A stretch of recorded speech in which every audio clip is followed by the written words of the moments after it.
Well, the early 70s into the early 80s was a time of party and play.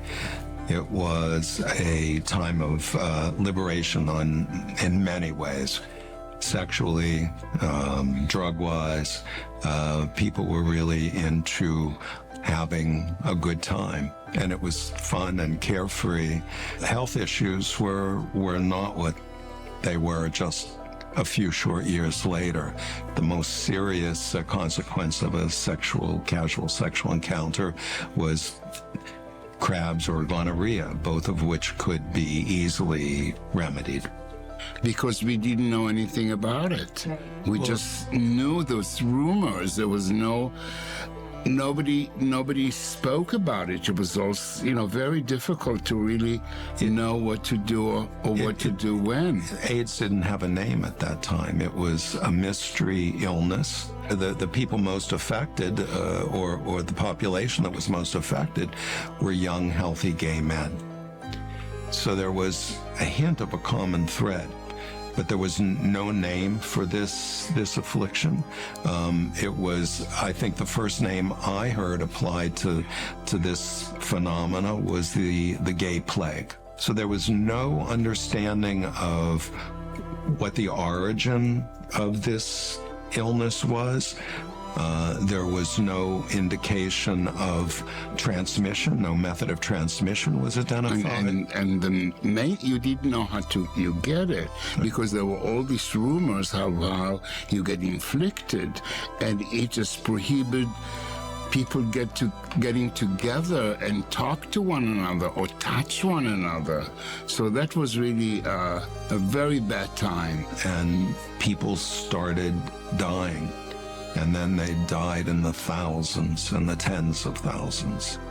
When Carey and his associates established PATF, there was no clear path to this issue.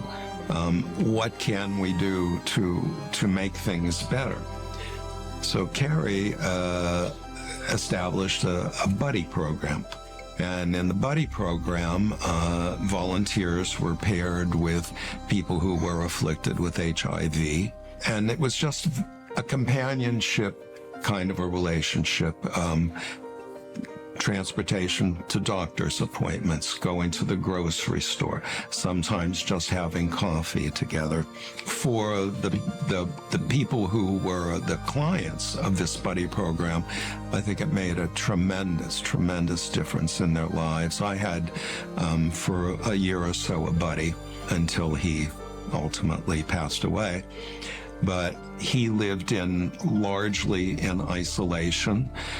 There's a bar hotel here in Pittsburgh called Brewers, which is still active. First floor was a bar, second floor was the hotel. And that's where Kirk, my buddy, lived. Dismal living conditions. He was confined. He wasn't mobile. He could get around his little room, but leaving Brewers, he needed help. He needed a wheelchair.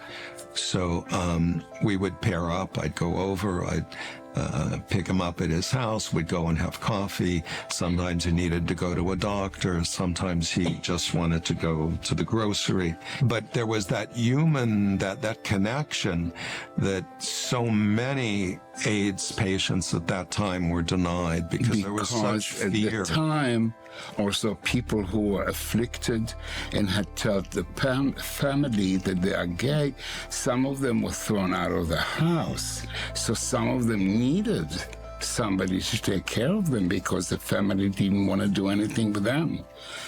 So, it's a very sad time. We are Jewish, and part of being Jewish is repairing the world. And it's a pleasure to contribute to repair the world.